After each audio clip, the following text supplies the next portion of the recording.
اب اس ملک کے ساتھ محبت کی علامت یہ نہیں ہے تصویروں والی شرٹیں پہن لو، موٹر سائیکلوں سے سلنسر نکال لو۔ رب السماوات والأرض وما بينهما الرحمن لا يملكون منه خطابا۔ کل 14 اگست ہے، اس حوالے سے ایک دو بات عرض کر دوں۔ ہمارے بچے جو دیکھتے ہیں وہ سمجھتے ہیں شاید یہ ٹھیک ہے اگر ہم ان کو روکیں نہیں، ہمیں دیکھیں یا وہ خود کریں، ارد گرد دیکھیں تو جو دیکھتے ہیں وہ سمجھتے ہیں یہ محبت ہے، یہ دینوں کو منانے کا انداز ہے۔ میرے محترم بھائیوں، میں اپنی بات کرنے سے پہلے تھوڑا سا آپ کو میں 75 سال ذرا پیچھے لے کے جانا چاہتا ہوں۔ وہ حالات تو ایسے ہیں، کمزور دل آدمی تو حالات پڑھ ہی نہیں سکتا۔ میں نے گزشتہ ہفتے میں اس کتاب کو پڑھنا شروع کیا، اللہ جانتے آدھا گھنٹہ پڑھتا تھا، میرا جی چاہتا تھا میں چیخے مار کے روؤں، یہ کیفیت ہو جاتی تھی، بالکل دل بند ہو جاتا تھا۔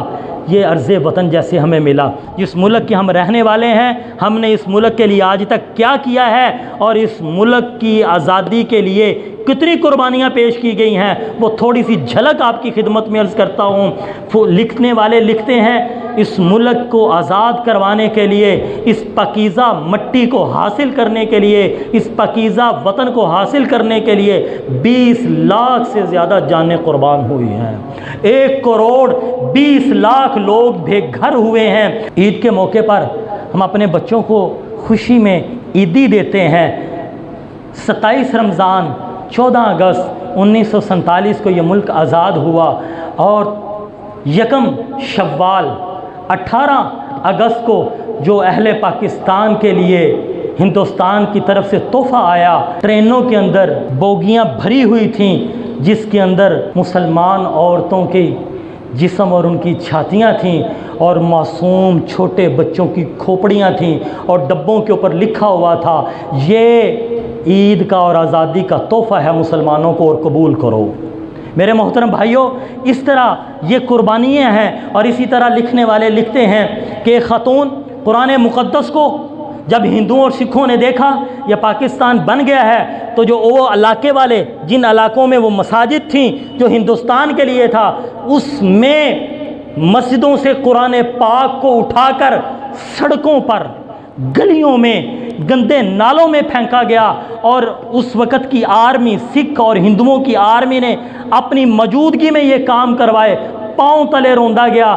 کہتے ہیں کہ جب کچھ حالات بہتر ہوئے اور مسلمانوں نے منت ترلے کر کے اجازت طلب کی اور کہ ہمیں قرآن اٹھانے تو دو، جب وہ قرآن ایک علاقے سے، صرف ایک علاقے سے جب اٹھائے گئے تھے 50 بوریاں بھر گئی تھیں۔ وہ قرآن جو گندے نالوں میں پھینکے گئے تھے، جو سڑکوں پر پھینکے گئے تھے، 50 بوریاں بھر گئیں۔ فرمایا ایک عورت وہ زخمیوں کی حالت میں دیکھی ملی، اس کو اٹھانے کی کوشش کی، دیکھا تو اس کی ٹانگیں بھی کٹی ہوئی ہیں، اس کا سینہ بھی کٹا ہوا ہے۔ تو وہ عورت آخری دموں پر ہے اور کہنے لگی، جو اس کے عزیز اٹھانے لگے تھے وہ ضبط نہ کر سکے، ان کی آنکھوں سے آنسو جاری ہوئے، تو کہنے لگی چچا جان غم نہ کیجئے، اتنا ہونے کے بعد پاکستان بن گیا ہے، مجھے یہی خوشی ہے کہ میں اس ملک کے کچھ کام تو آئی ہوں۔ ایک خاتون بتاتی ہیں کہ میرے 7 بھائی شہید ہوئے، میرے 3 چچا اور ان کے 4 بیٹے شہید ہوئے، سکھوں کے ساتھ لڑتی ہوئی میری 3 بہنیں شہید ہوئیں اور پھر بے دردی کے ساتھ میری ماں کو قتل کر دیا۔ میں چھپی ہوئی تھی، پھر ان ظالموں نے مجھے دیکھ لیا، میرے ہاتھ میں چھری آئی تو میں نے کہا، جب سارے چلے گئے میں ان کے اوپر حملہ آور ہوئی، 3 لوگوں کو میں نے زخمی کیا، پھر اس کے بعد انہوں نے مجھے پکڑ لیا، ہر قسم کا ارتکاب کیا گیا اور میرے جسم کو چھلنی کر دیا گیا۔ اور وہ آخری سانس لیتے ہوئے جو اس کے قریب آیا، اس نے اس کی حالت کو دیکھا تو اس نے کہا میں اب دنیا سے تو جا رہی ہوں، جلندھر کے اندر موجود ہوں، جب تم پاکستان پہنچو تو پاکستان کو میرا سلام کہنا۔ میرے محترم بھائیوں، میرے بزرگوں، میرے دوستوں، یہ چند ایک واقعات ہیں۔ ایک خاتون کہہ رہی ہیں جلندھر کے کیمپ میں زخمی ہیں، آخری سانسیں ہیں، تو مسلمانوں کو جو بڑے آفیسر ہیں ان کو بلاتی ہیں اور ان کو کہتی ہیں میرے خاندان کے سارے مرد افراد شہید ہو گئے ہیں، میں اکیلی بچی تھی اور میں بھی زخمی ہوں۔ اور میں ہندوؤں اور سکھوں سے اپنا زیور بچا کر لائی ہوں۔ یہ زیور پھر اس نے دیا اور کہا قائد اعظم کو دینا، شاید یہ پاکستان کے لیے کسی کام آ جائے، اور یہ کہا اور آخری ہچکی لی۔ میرے محترم بھائیوں، بیٹیوں کو ذبح کیا گیا، ان کی عزتیں لوٹی گئیں۔ ایک جگہ پہ لکھا ہے کہ ایک ماں کو بھی شہید کر دیا گیا، بڑے بھائیوں کو شہید کر دیا گیا، باپ کو شہید کر دیا گیا۔ نوجوان بیٹی ہے، جب اس کے گرد آئے ایک چھوٹا بچہ 10-11 سال کا بچہ، وہ سہما ہوا کھڑا تھا۔ جب وہ ہندو اور سکھ اس بچی کی عزت لوٹنے کے لیے اس کے قریب آئے، وہ بچہ تڑپا اٹھ کے اپنی بہن کے سامنے کھڑا ہو گیا کہ میری بہن کو کچھ نہ کہو۔ ایک ظالم سکھ نے وہ برچھا مارا اور اس کا گردن اڑا کے رکھ دی، اور اس ظالم نے پھر یہ جملہ کہا تھا، اوہو مجھے پتہ نہیں تھا یہ گردن اتنی نرم ہے، کسی اور چیز سے کاٹ لیتا، یہ میری کرپان، یہ میری تلوار، یہ میرا خنجر پلید ہو گیا، اب اس کو مجھے پاک کرنا پڑے گا۔ مسلمانوں کے بچوں کی گردنیں اڑانے کو وہ کہتے تھے اب ہماری تلوار ناپاک ہو گئی، پھر وہ کہتی ہیں کہ پھر میری جو عزت لوٹی گئی، جو ہمارے ساتھ ہوا وہ بیان نہیں کیا جا سکتا۔ میرے محترم بھائیوں، یہ چند ایک واقعات میں نے آپ کی خدمت میں یہ عرض کیے ہیں۔ یہ وطن بڑی مشکلوں سے، بڑی قربانیوں سے حاصل۔ مجھے ہم چھوٹے چھوٹے ہوتے تھے، مدنی مسجد میں بینچ پڑتا تھا، وہاں پہ بزرگ بیٹھتے تھے، آپس میں مزاح بھی کرتے، بحث و مباحثہ بھی ہوتا۔ تو ایک دن وہ جماعت بندی ہوتی ہے، تو کچھ مسلم لیگ کے تھے، کچھ پیپلز پارٹی کے تھے۔ ایک بزرگ تھے جن کا تعلق پیپلز پارٹی کے ساتھ تھا۔ ایک بندے نے مذاق میں یہ کہہ دیا، اور پیپل پارٹی والے تھے غدار نے۔ جب یہ بات سنی تو وہ بزرگ تھے، وہ تڑپ اٹھے۔ مجھے آج تک ان کا تڑپنا، میری بالکل تھوڑی عمر ہوگی، اس بچے جتنی عمر ہوگی، آج تک ان کا تڑپنا یاد ہے۔ اس نے کہا جماعتوں کی وجہ سے غدار کہتے ہو؟ یہ آج بھی یہی ماحول ہے۔ ساری زندگی کرکٹ کھیلنے والوں کی پتہ غدار کون ہے، وفادار کون ہے۔ پرائے پانڈے اور روٹی کھانے والوں کی پتہ وفادار کون ہے، غدار کون ہے۔ اور میرے محترم بھائیوں، چھوٹی چھوٹی باتوں پر یہ نہیں کہنا چاہیے نون لیگ والے غدار، پی ٹی آئی والے غدار، پیپلز پارٹی والے غدار، جماعت اسلامی والے غدار۔ کون جانتا ہے غدار کون ہے؟ غدار وہ ہے جو اس ملک کو لوٹتا ہے، غدار وہ ہے جو یہود و نصارہ کا ساتھ دیتا ہے، غدار وہ ہے جو اس ملک کو نقصان پہنچاتا ہے، غدار وہ ہے جو اس ملک کے غریبوں سے روٹی مکان کپڑا چھینتا ہے، وہ غدار ہے۔ وہ مولوی ہو، وہ سیاستدان ہو، وہ کرکٹر ہو، وہ تاجر ہو، جو اس ملک میں رہ کر رشوت کھائے وہ غدار ہے، جو زمینوں پہ قبضہ کرے وہ غدار ہے، جو علماء کی بے ادبی کرے وہ غدار ہے، جو لوگوں کی جان و مال اور عزت کو لوٹتا ہے وہ غدار ہے۔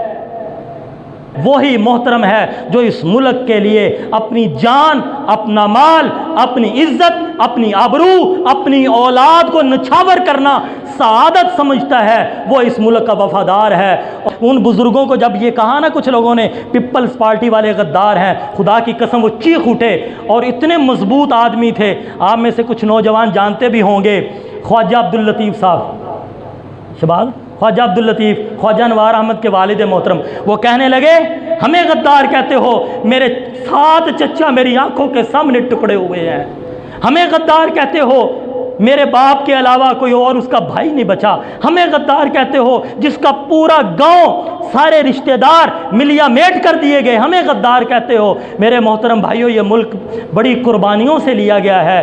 اب اس ملک کے ساتھ محبت کی علامت یہ نہیں ہے تصویروں والی شرٹیں پہن لو، موٹر سائیکلوں سے سلنسر نکال لو، طوطے اور باجے خرید لو، ڈیک لگا لو، ڈانس کرو، شراب کی مجلسیں قائم کرو۔